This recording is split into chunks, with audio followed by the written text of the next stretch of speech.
လက်ထပ်ပြီးသားဇနီးမောင်နှံတွေမှာစိတ်ဖိစီးမှုနည်းလို့ပြောရင်ပိုဝယ်လို့ထင်ကြပါလိမ့်မယ်။ဒါပေမဲ့လက်ထပ်ပြီးသူတွေမှာစိတ်ဖိစီးမှုနေတာတကယ်ဟုတ်ပါတယ်။လက်ထပ်ခြင်းကကော်တီဇောဟော်မုန်းကိုနည်းစေတယ်လို့လေ့လာချက်တွေမှာဖော်ပြထားပါတယ်။စိတ်ဖိစီးမှုတွေကိုပြပြောင်းနိုင်မယ့်နည်းလမ်းမတွေ့သေးရင်တော့ဒီနည်းလမ်းကိုပဲရွေးချယ်သင့်ပါတယ်။လက်ထပ်ခြင်းဆိုတာစိတ်ကိုယ်ရလို့လွယ်လွယ်ကူကူတော့မဟုတ်ပါဘူး။လက်ထပ်ပြီးသားသူတွေကသူတို့ချစ်ရတဲ့သူနဲ့ဖြည့်ရှင်းခဲ့ရတဲ့ပြဿနာတွေအခက်အခဲတွေကိုသတိရကုန်ရပါလိမ့်မယ်။ပြဿနာတွေကိုအတူတူဖြေရှင်းတဲ့အခါစိတ်ကနည်းနေများတတ်တာရပါလိမ့်မယ်။ဘဝမှာနောက်ထပ်ပုံစံလိုပြဿနာတွေရှိလာခဲ့ရင်လည်းတိတ်ပြီးတုံလို့တော့မှမဟုတ်ပါဘူး။ဘာကြောင့်လဲဆိုတော့အားပေးမယ်၊ကြံပေးမယ်၊ပြီးမှမယ်၊တိုင်မော်တိုင်ဘက်တယောက်လုံးပြီးမှရှိနေပြီသားဖြစ်နေလို့ပါ။ပြဿနာတွေကိုတယောက်တည်းဖြေရှင်းတာတက်စားရင်နှစ်ယောက်တူတူဖြေရှင်းတာကပိုပြီးလွယ်ကူပါတယ်။ပညာရှင်တွေကလက်ထပ်ပြီးသူအိမ်အောင်မရှိသူအိမ်အောင်နဲ့ကွဲနေသူအိမ်အောင်မဲ့ကွဲလွန်သွားသူတွေကိုလေ့လာကြည့်တဲ့အခါလက်ထပ်ပြီးသူတွေကစိတ်ဖိစီးမှုပုံနေတာပိုပြီးခံနိုင်ရရှိတာကိုတွေ့ရပါတယ်။ဒီရလက်က22နှစ်ကနေ55နှစ်အတွင်းရှိတဲ့လူပေါင်း982ယောက်ကိုလေ့လာပြီးရတဲ့ရလက်ဖြစ်ပါတယ်။လက်ထပ်ပြီးသားလူတွေမှာ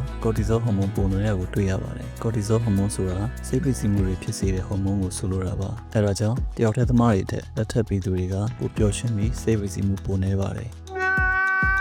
ကော်တီဇောဟော်မုန်းကတရက်အတွင်းမှာပဲအတက်ကျရှိပါတယ်။ကော်တီဇောဟော်မုန်း level အမြင့်ဆုံးအချိန်ကအိယာထကစားအချိန်ဖြစ်ပြီးနောက်ပိုင်းမှာတော့ဖြည်းဖြည်းလျော့သွားပါတယ်။လက်ထပ်ပြီးတဲ့သူတွေမှာကော်တီဇောဟော်မုန်းကျတာပုံမြင်ကြောင်းတွေ့ရပြန်ပါတယ်။စိတ်ဖိစီးမှုဆိုတာဘာမှကောင်းကျိုးမပေးပါဘူး။ကော်တီဇောဟော်မုန်း level မြင့်လာတဲ့အခါနှလုံးရောဂါနဲ့ကင်ဆာရောဂါတွေအထိဖြစ်နိုင်ပါတယ်။အဲဒါကြောင့်လက်ထပ်ခြင်းကစိတ်ဖိစီးမှုတွေကိုဖြေရှင်းနိုင်မယ်ဒီလန်ကောင်းတစ်ခုဖြစ်လာနိုင်ပါတယ်။ဒါပေမဲ့လက်ထပ်မဲ့သူကကိုယ်စိတ်ဖိစီးမှုပေးတဲ့သူတော့ဖြစ်ဖို့လိုပါတယ်။စိတ်ညစ်စရာတွေပေးမဲ့သူကိုလက်ထပ်မဲ့အစားတယောက်တည်းနေတာပိုကောင်းပါတယ်နော်။